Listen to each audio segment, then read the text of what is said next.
Thiruvithamkoor Devaswom board president PS പ്രശാന്തിന് പകരം പുതിയ അധ്യക്ഷനെ നിശ്ചയിച്ച് CPIM. മുഖ്യമന്ത്രിയുമായി ആലോചിച്ച ശേഷം പ്രഖ്യാപനം നടത്തുമെന്ന് സംസ്ഥാന സെക്രട്ടറി MV ഗോവിന്ദൻ അറിയിച്ചു.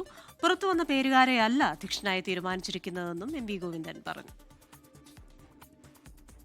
തിരുവിതാംകൂർ ദേവസ്വം ബോർഡിന്റെ പുതിയ അധ്യക്ഷനെ നിശ്ചയിക്കുന്നത് ഇന്നത്തെ CPIM സംസ്ഥാന സെക്രട്ടറി യോഗം ചർച്ച ചെയ്തു. ആലപ്പുഴ, കൊല്ലം, തിരുവനന്തപുരം ജില്ലാ കമ്മിറ്റികളിൽ നിന്ന് നിർദ്ദേശം വാങ്ങിയായിരുന്നു ചർച്ച.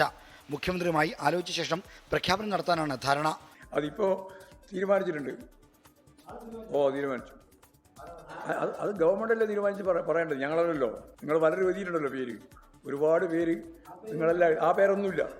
ദേവസ്വം ബോർഡിന്റെ പുതിയ പ്രസിഡന്റ് തിരുവനന്തപുരം ജില്ലയിൽ നിന്നുള്ള ആളാണെന്നാണ് സൂചന. വിദേശ പര്യടനം നടത്തുന്ന മുഖ്യമന്ത്രിയുടെ അനുവാദം ലഭിക്കുന്നവരെ വിവരം പുറത്തു പോകരുതെന്ന് നിർദ്ദേശമുണ്ട്. CM ഇപ്പോൾ കുവൈറ്റിന് പോയിരിക്കുകയാണ്. അദ്ദേഹം ഇതിലെ ഫൈനൽ ഡിസിഷൻ എടുക്കുന്നുണ്ട്. അതുകൊണ്ട് സിയുമായിട്ട് ആശയവിനിമയം നടത്തിയതിനു ശേഷം മാർഷ് പറയാം കേട്ടോ.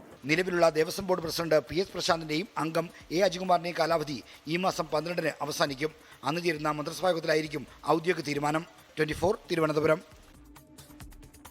ലോകത്തെവിടെയായാലും ഏത് സമയത്തും 24 വാർത്തകളും ഓഗ്മെന്റഡ് റിയാലിറ്റി പാക്കേജുകളും എക്സ്പ്ലെയിനറുകളും വിശദമായി കാണാൻ ഞങ്ങളുടെ YouTube ചാനൽ നിങ്ങൾക്ക് സബ്സ്ക്രൈബ് ചെയ്യാം.